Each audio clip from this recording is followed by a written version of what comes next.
Hello সবাইকে, তোমরা সবাই কেমন আছো? আশা করি খুব ভালো আছো। আলহামদুলিল্লাহ আমরাও খুব ভালো আছি। তো প্রতিদিনের মতো নিউ একটা ব্লগ নিয়ে চলে আসলাম। তো আজকে আমি ব্লগটা শুরু করছিলাম যে বিকেল থেকে। তো বিকেলে আমি একটু চটপটি খাইতেছিলাম দুপুরে ভাত খাওয়ার পরে।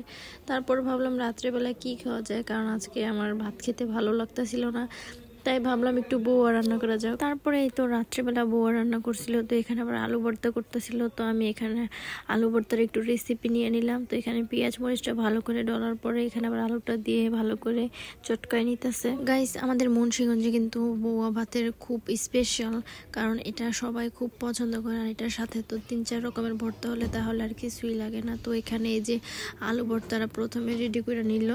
এই তো এখন আলু ভর্তার পুরো কালারটা দেখো কত সুন্দর লাগতেছে। এদিকে কিন্তু আমি আলু ভর্তাতে অনেক পরিমাণ সরিষার তেল দিয়েছি। এখানে আবার আছে তোমার পটল ভর্তা, পটলটা তেলে ভাজা করছে। তারপর এটা হইতেছে জালি কুমড়া পাতা, তারপরে এটা হইতেছে বেগুন ভর্তা। ওইখানে আরেকটা ছিল ধনিয়া পাতা ভর্তা।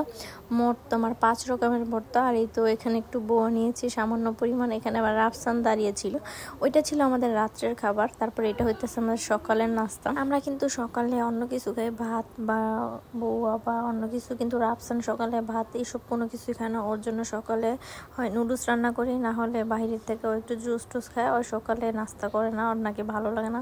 তো এদিকে রাফসান মোবাইলে গেমস খেলতেছিল আর ওর সকালে নাস্তাটা করতেছিল। তো আজকে ওর জন্য আমি একটা নুডলস রান্না করলাম। আজকে ভোর সকালে কিন্তু অনেক পরিমাণ বৃষ্টি হয়েছিল, কিন্তু এর জন্যই আমি একটু পাতলা করে খিচুড়ি রান্না করছি। কিন্তু আমি না ভিডিও করতে ভুলে গেছিলাম, তো ভিডিও করার কথা মনে ছিল না। তারপরে তো রাফসানের বাবার জন্য একটু কফি বানালাম। তারপর সে কফিটা খেয়ে বের হয়ে গেল, কারণ তার ঘুমি থেকে উঠতে উঠতে লেট হয়েছিল। তারপর আমি দুপুরে তো খাবার খাইতেছিলাম। দুপুরে খাবার আজকে ছিল লাল শাক। লাল শাক বলতে আমি এটাকে ডুলা শাকের আমি লাল শাক বলি। তারপরে তোমার হইতেছে দেশি মুরগি, সাথে একটা কাঁচামরিচ নিয়েছি। এটা হইতেছে ফারি শাক ও গাছের কাঁচামরিচ। এই কাঁচামরিচটা কিন্তু খুব ঝাল। আর এই শাকগুলো কোথা থেকে এনেছে তোমরা কি জানো? এই শাকগুলো হইতেছে রাফসানের দাদিগো, যে একটা খাসকান্দির যে একটা বাসা আছে, ওই বাসা থেকে ওনারা গাছটা লাগাইছিল। তারপরে ওই গাছ থেকে নিয়ে এসে শাকের কালারটা দেখছো কি সুন্দর। তারপরে একটু দেশি মুরগিটা নিলাম, ওইটা দিয়ে একটু খাইতেছি। এখন আলুটা দিয়ে ভাতটা একটু মেখে দেখবো কেমন হয়, সাথে একটু কাঁচামরিচটা নিব। আমার কিন্তু প্রতিবেলায় ভাতের সাথে একটু কাঁচামরিচ নিলে আমার খেতে খুব ভালো লাগে, কারণ কাঁচামরিচের যে একটা সুন্দর ফ্লেভার। আর এটা যেহেতু নিজেদের গাছের মরিচ, তো এটা খেতে নিজের একটা আনন্দ। তারপরে এই তো তোমাদের সাথে কথা বলতে বলতে আজকে আমি দুপুরে ভাত খাওয়াটা শেষ করতেছি। এই তো এখানে দেখাইতেছি যে মাংসটা এত ভালোভাবে সিদ্ধ হয়েছে যে একবারে সফট। এই তো এখানে আমার খাওয়া দাওয়া শেষ করতে করতে আবার রাফসানের বাবা আসলো, তারপরে ওনাকে খেতে দিলাম।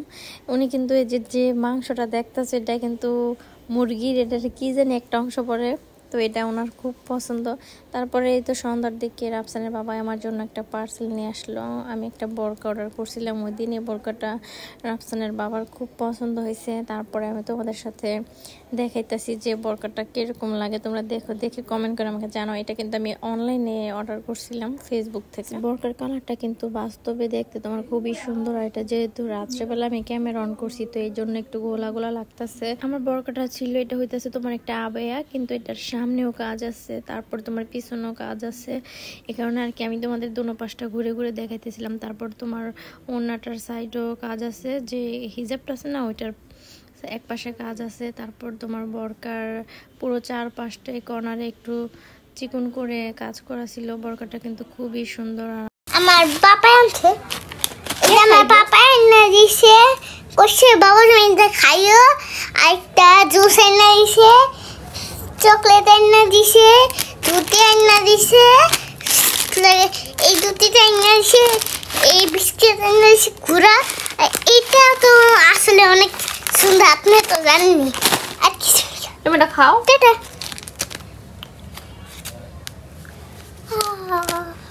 পড়ে গেল, মিস্টেক। হ্যালো ভাইয়া, কই আছেন? আমারটা বলুন তো। খাও। নাম খাম না, একটা দিদি।